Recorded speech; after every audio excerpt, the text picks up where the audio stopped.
جی تو ناظرین، یہ جو صورتحال آج ہم دیکھ رہے ہیں یہ سمجھ سے بالا تر ہے۔ ایک طرف حماس اور اسرائیل کے درمیان امن معاہدہ ہو چکا ہے، وہاں لوگ خوشیاں منا رہے ہیں، جشن کے مناظر ہیں، اور دوسری طرف پاکستان میں ماتم کا سما ہے۔ سڑکوں پر خون، زخمی عوام، روتے بچے، ماؤں کی چیخیں اور ہر طرف افراتفری ہے۔ یہ کون سا اظہار یکجہتی ہے کہ لوگ اپنے پیاروں کو ایمبولینسوں میں چیختے ہوئے دیکھ رہے ہیں۔ سڑکیں بند ہیں، کاروبار بند ہے، اسپتال بند ہیں، اسکول بند ہیں۔ آخر یہ کس کے حق میں ہے اور کس کے خلاف ہے؟ سچ یہ ہے کہ فلسطین کے اثر سفیر تو یورپ کے عوام بنے، جنہوں نے اپنے ملکوں میں آواز اٹھائی، احتجاج کیے، لیکن پاکستان کا کردار تو آٹے میں نمک کے برابر بھی نہیں۔ اور اب ایک سیاسی پارٹی کے لیڈر حافظ صاحب اور ان کے ساتھی اظہار یکجہتی کے نام پر نکلے ہیں، مگر ان کی اس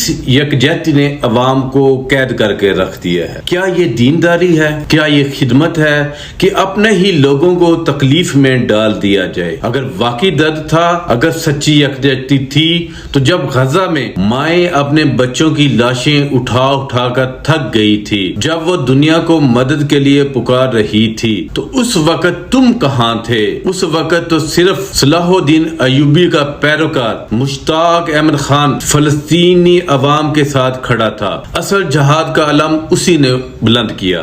آج تمہیں صرف یہ سوچنا ہے، کیا اظہار یکجہتی لاہور میں نہیں ہو سکتی؟ کیا انسانیت کا یہی پیغام ہے، یا ہم صرف دکھاوے کے لیے ایک اور تماشا لگائے بیٹھے ہیں؟ اس تماشے کو ختم ہونا چاہیے، اب اس تماشے کو بند ہو جانا چاہیے، کیونکہ ہم دیکھ رہے ہیں پورا ملک میں اس ٹائم پہیا جام کی صورتحال بنی ہوئی ہے۔